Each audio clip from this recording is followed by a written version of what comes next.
Lənkəran və Masallıda canavarların kəndlərə hücumu ciddi narahatlıq yaradıb. Doğru Xəbər Azərbaycan bildirir ki, bir neçə gündür ki, canavarlar kəndləri qorxu içində saxlayır. Onlar əsasən Lənkəran rayonunun Zövlə kəndində, eləcə də Masallı rayonunun Mollon və Mahmudavar kəndlərində mal-qaraya və atlara hücum edirlər. Heyvanların ölməsi ilə vətəndaşlara ciddi maddi ziyan da dəyir. Kənd sakinləri məcbur qalaraq əllərinə müxtəlif təsərrüfat alətləri alıb canavarları yaşayış məntəqələrindən uzaqlaşdırmağa çalışırlar. Onlar artıq övladlarını məktəbə göndərməyə ehtiyat edirlər. Sakinlər aidiyyatı qurumlardan canavarların kəndlərdən uzaqlaşdırılması üçün təcili tədbirlər gözləyirlər.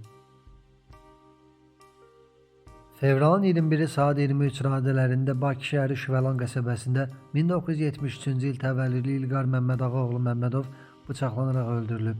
Cinayəti törətməkdə şübhəli bilinən 1982-ci il təvəllüdlü İqor İmranoviç Lisenko polis tərəfindən saxlanılıb. Faktla bağlı Xəzər rayon prokurorluğunda cinayət işi açılıb araşdırma aparılır. Bildirilib ki, fevralın 21-də paytaxtın Xəzər rayonu Şüvəlan qəsəbəsində İlqar Məmmədovun öldürülməsi barədə prokurorluğa məlumat verilib. İlkin araşdırmalarla İqor Lisenkonun tanışı İlqar Məmmədovu qəsdən öldürməsinə şübhələr müəyyən olunub. Faktla bağlı Xəzər rayon prokurorluğunda cinayət məcəlləsinin 120.1 qəsdən adamı öldürmə maddəsi ilə cinayət işi başlanıb. İqor Lisenko iş üzrə prokurorluq tərəfindən şübhəli şəxs qismində saxlanılıb. Ötən gün Zərdabda 5 günlük körpə Qasımov Alparslan Nurlanoğlu vəfat edib. Bu barədə onun babası Tahir Qasımov məlumat yayıb. Onun iddiasına görə körpənin ölümünə səbəb həkim səhlənkarlığıdır. Uşaqda sarılıq əlamətləri var idi.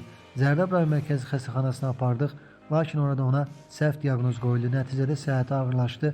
Onu Bakıda xəstəxanaya çatdırsaq da həkimlərin bütün səylərinə baxmayaraq həyatını xilas etmək mümkün olmadı.